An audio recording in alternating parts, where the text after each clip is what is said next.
Welcome to Making It Easier, where we'll be offering short videos for seniors and caregivers on how to use technology to enhance their lives. Happy holidays!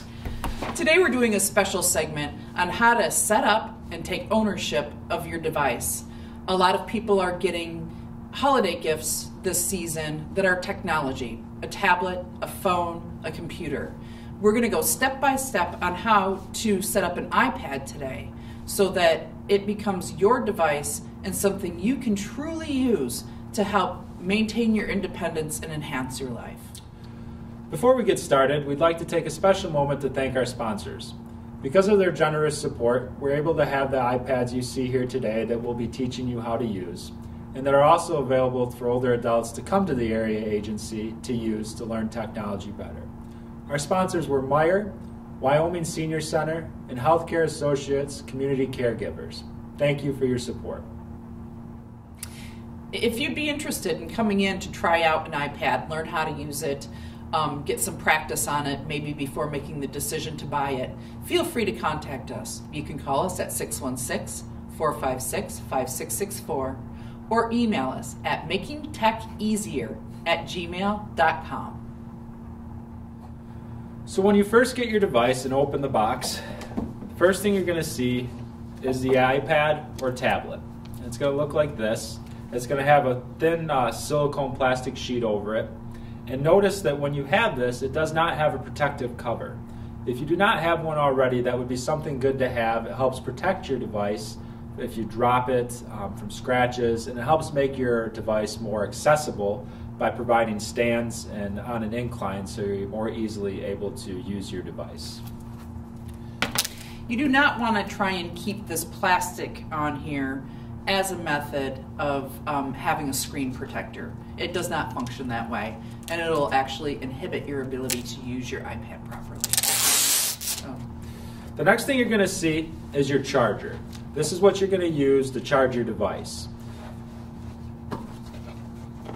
After that, there is a small packet which has basic information about your iPad on it. But if you're looking for an actual owner's manual or a how-to setup guide, you're not going to find that in here. It's going to be located on your device. And the last thing you're going to see in your case is going to be the charging port.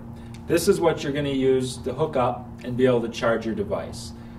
Now the reason it comes like this is because you can actually remove this device, and it provides a USB hookup if you'd like to plug into your computer, or some ports now are just USB, so you have that option available if you don't want to use the prongs to actually plug into an outlet. As Kendrick had talked about, it's important to have a protective cover for your iPad. You can get whatever you want, you can get a full enclosure, but even a simple cover like this will help protect your device. The most vulnerable part of your iPad is going to be the glass surface. So with this particular cover, it attaches magnetically. So you just lay it down and you slide it up next to your iPad, and it'll automatically kind of pull itself on, and you fold it over. What's also really nice about these covers is when your iPad is on and you close the cover, it puts it to sleep. So that actually helps save your battery too. So after you have your cover on, you're going to want to start your iPad. And to do that, you're going to go to the top right-hand corner where there's a thin button, and you're just going to press and hold that in. Your device will then turn on, and you'll know it did so by looking to see an apple come up in the middle of your screen. That means that your device is on and it is processing, getting you to your starting point. Don't be concerned if it takes a few moments. When it turns on, you'll see this screen starting with hello and then going through the various languages that are available with the iPad. You don't have to capture it right at hello. They're just running through different languages. So if you simply just hit the home button, you'll come to a list of languages. So we pick the language, our language of choice. And then select your region, which for us is the United States, which is right at the top. They make it convenient. So after you select your region, the next screen that's going to come up is going to say Quick Start. And what this is doing is if you have an iPhone or an Apple device you can actually put it up nearby and it'll connect automatically. Now this is very nice for people who know all their passwords and know their different devices and the settings. But for the purpose of this, we thought it'd be good to take you through the manual start. So at the very bottom of that screen, there's blue lettering that says Set Up Manually, and you're going to want to tap on that. So it's going to ask you to choose a Wi-Fi network. And this is just your internet network that's in your wherever your residence is. And it will automatically bring up the list of networks that you're going to want to use. You're going to want to select the one that is your network. The reason you might see more on there is if you're close to somebody else that has a Wi-Fi setup, say your neighbor, it will also pick up on that. But don't worry, they're not going to be able to see your information or you see their information. It's just asking for an internet connection. So we'll tap on the area agency guest, and it's going to ask for your password. Once you type in your Wi-Fi password, you're going to want to click Join, and it will connect you to the internet. Now the next time you go to use your device, it will automatically connect you to this Wi-Fi password. You will not have to continually set it up. It will pick it up and recognize it as one of your networks. So after doing that, you're going to want to click Next, which is at the top right-hand corner. And it's going to take a few minutes to activate your iPad. The next screen that comes up is called Data and Privacy. And actually, this screen is just explaining a feature of your device. So Apple is letting you know that it will alert you whenever it's using your personal information for anything, and usually gives you a choice: yes, you can use it, or no, I don't want you to use it. And this is where we set up the Touch ID. This is a fun part. And we're going to hit Continue. And then what you do is you don't press down on the home button, you just set your thumb on it. So you set your thumb or whatever finger you want on it, and you go down, up, down, up, down, up, and just keep doing that repeatedly until it tells you to stop. Then it'll have you say, adjust your grip. The purpose of that is so in the future, when you're grabbing your iPad and you set your thumb on it, you don't have to set it perfectly in order for it to open. So it says adjust your grip. We're going to hit continue.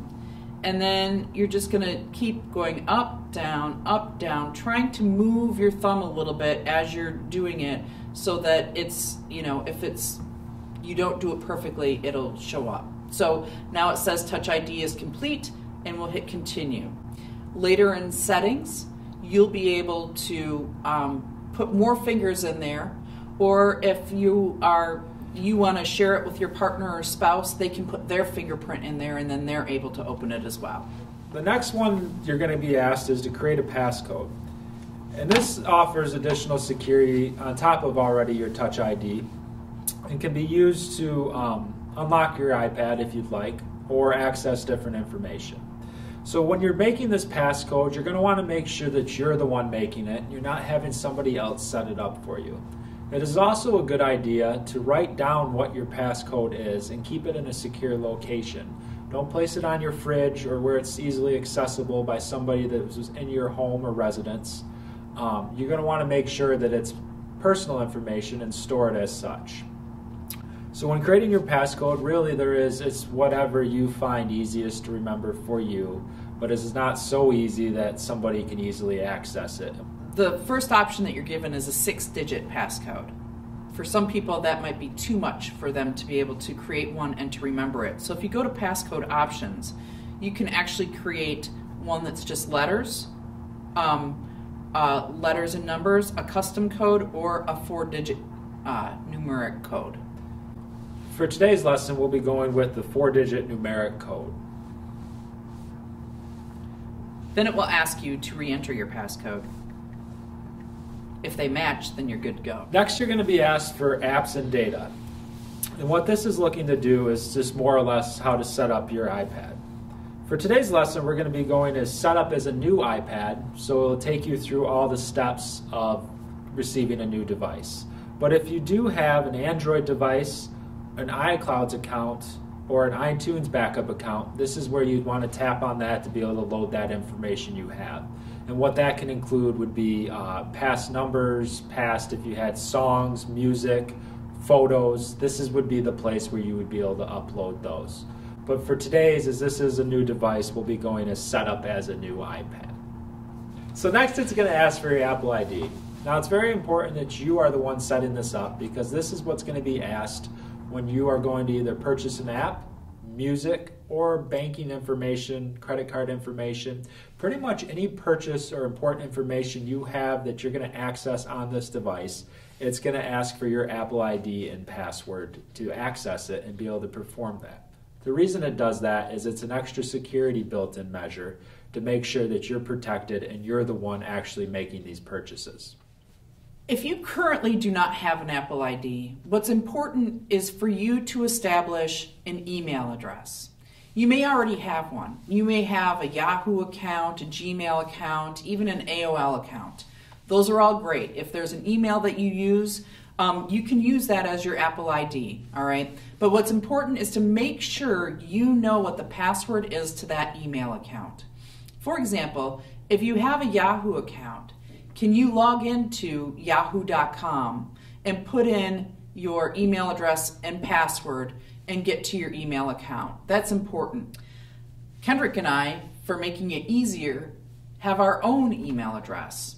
It is makingtecheasier@gmail.com. So that's what we're going to use as our Apple ID. Then it asks for the password, but this is going to be a new Apple ID. So we're going to say forgot password or don't have an Apple ID, because we're going to set up a new Apple ID today. We're creating a free Apple ID. This is where we have to put in our personal information, things such as your birth date. Now again, all of this information is very, very important. When people have someone else set up their device, they don't know, did they put in my birth date? Did they put in their birth date? If it's your 13-year-old grandchild who's setting it up, they can't even put in their own birth date because they're a minor, so they would make up a birth date to make them 18 to do it. And then whenever you get to a point where you have to reset your password, all of a sudden you don't have access to that account. So it's really important that in creating this Apple ID that it's your information that's going into it, that it's your birth date, not your grandchild's, not your child's, not your neighbor's, not the person at the store who's setting it up for you. It has to be your information. So to choose your birth date, you're going to see the month, date, and year at the very bottom. To choose your birth date, you're going to want to hold on the month and drag up. And you can see that it will scroll through the different options, January, February, March, etc. And you can do the same for the day and the year as well. It'll let you swipe up to choose or swipe down if you'd like to get to it as well. It doesn't matter which way you go, you can still get to the options by swiping up or down. Once you have selected your birth date, at the top right hand corner, you're going to want to click Next. Which brings you, it's going to ask for your first and last name. Type on the letters to type in your name. And when you're done doing that, click Next. So under email address, we're going to use your current email address. You will automatically receive a free iCloud email account.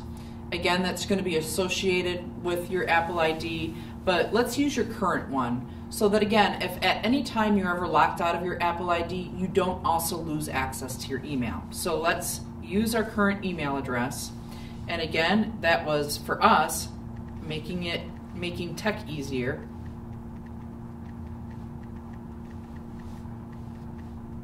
And hit Next.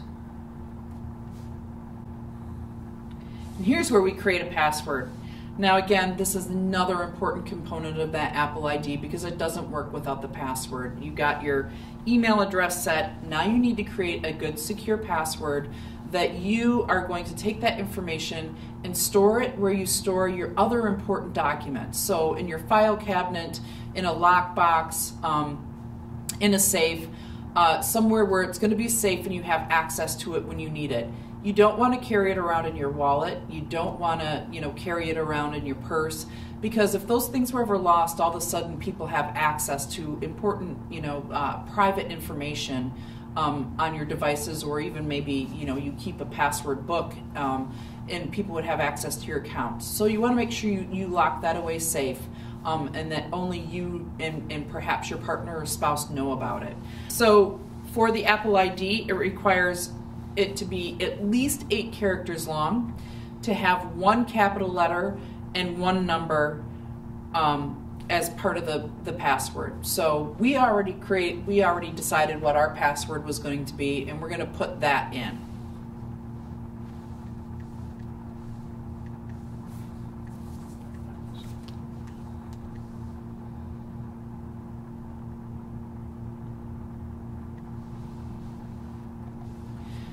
After you've typed it in the first time, you've got to type it in again.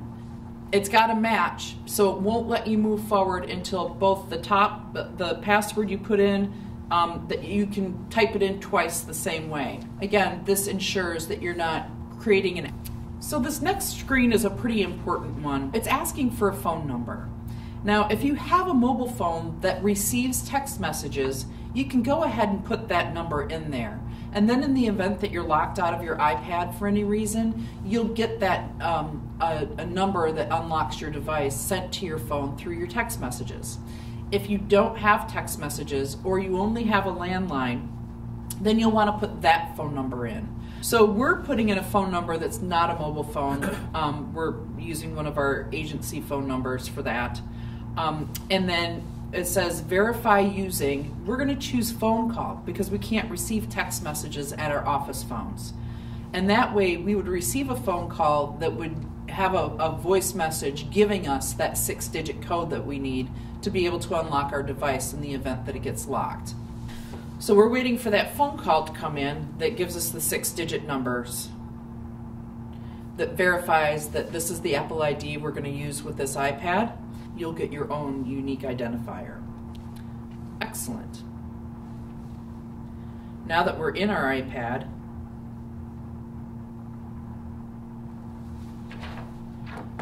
now we're at terms and conditions. You have a choice. You can have it sent to you by email to read at your leisure. You can spend the next 3.5 hours approximately to read all of this, or you can just hit agree. With Express settings, again, you can do this manually to customize each one. Anything that you put on your iPad right now, you can always go back into settings and change, and we will continue doing segments about how to access settings and change some of the things on your iPad. So we're just going to hit continue and to use the Express settings right now. We're also going to choose keep your iPad up to date. Oftentimes in these updates, there are security features. With today's climate of hackers finding ways to scam us or install software on our devices or to take control of our devices, it's important for technology companies to be able to stay ahead of that. And so that's what a majority of those updates are all about. So you want to keep your iPad up to date, and we recommend just hitting continue on that and allowing those updates to take place whenever your device is on Wi-Fi. So the next page is Siri, and if you want to learn more in depth about Siri and how to use Hey Siri, you can see our very first segment was on using Hey Siri, but right now Kendrick's going to set it up for us. Yep, so to set up Hey Siri, like we previously discussed, you're going to want to go through the settings. So you're going to hit continue and say, Hey Siri, Hey Siri, Hey Siri, Hey Siri, how's the weather today? Hey Siri, it's me. And once you do that, your Hey Siri is set up and being able to be used. To access Hey Siri, once you are at the home page of your device, you can either just say Hey Siri and it will respond to you, or you can hold down on your home page button and it will bring Hey Siri up. Next is screen time. And screen time is just telling you how much time you spend on your device throughout the week. It gives you time that you might want to address. If you're spending a lot at night and you notice you're having trouble sleeping, that could be maybe possibly a cause because you're not shutting your devices off and giving yourself time to rest. It is just a nice little function to be able to track your usage and be able to see high usage points and what times of day you're using it. So we're going to hit continue on that. And next that brings us to iCloud Analytics, which Regina will go into just a little more. Those updates that we were talking about actually oftentimes are triggered by iCloud Analytics. By allowing Apple to collect data on how your iPad is functioning, how it's being used, they're able to improve their services. So we're going to say, yes, we want to share that data with Apple. The next is App Analytics, and that is entirely up to you. When you download an app, let's say you download a caregiver app, that company will want to maybe use some of the data that you collect in that app in order to improve services. Apps like Facebook or Instagram are also companies that are going to want to use that data to be able to improve their services. Now, again, we always recommend never downloading an app that you don't trust. So we would feel safe to say share with app developers, but you're going to want to really consider that and whether or not you want to share that data with those app developers outside of Apple. The next screen is quick access to the dock. It's just kind of showing you some things that you can do. You can swipe up from the bottom of the screen to see different features that are available, like if you want to send a text message, want to check your mail, anything like that. So we're just going to hit continue. And then it'll ask you, it'll bring up switch between recent apps. And what this is asking is at the bottom edge of your recent apps, you can click on it and it'll bring up all different apps. So if you're in an internet browser and you'd like to get to music, or if you're on a different app and you'd like to see what the weather is, that brings up all your options for the day. It gives you almost a toolbar, shows everything you have open, and you're able to quickly access it. The next, these are all just tips, and we'll also show you the tip app in another segment. It's just showing you that if you drag your finger from the upper right-hand corner down, it'll bring up your control panel. So you can adjust the brightness, you can quickly access your music, you can lock your iPad so that it doesn't change between landscape or portrait mode. You can even put it on Do Not Disturb so that, if you're in a quiet setting and you don't want your iPad to ring because you're getting a text message or someone's trying to FaceTime you, then you can easily access those things by dragging your finger from the top corner down. So with that, you have successfully set up your iPad. All the key passwords and information that you need, you have set up, so you will have access to that information. Now it is about making sure the device is your own. You can go through and put different apps, different services on your iPad, and really personalize it to best meet your need, whatever that need may be. There's so much more that we can do. Start by just exploring and learning what you can about your iPad. It is important to remember too, we will be going over different apps, and apps sometimes have a connotation of they're just for games and fun. The apps we're going to be covering are going to be for caregiving and accessibility options, such as Shipt, which is a grocery delivery service, or Lyft and Uber, which are transportation options. So we're really going to be focusing on apps that are going to be used to enhance your life and help you age where you are currently. Thank you, and have a happy holidays. Yes, happy holiday. We want to thank again our sponsors too for these iPads. Thanks to Meyer for the donations, Wyoming Senior Center there in Wyoming, Michigan, as well as Healthcare Associates Community Caregivers. Thank you so much for your donations and your support for this program so that we could purchase these iPads and continue this work. We appreciate it. Thank you.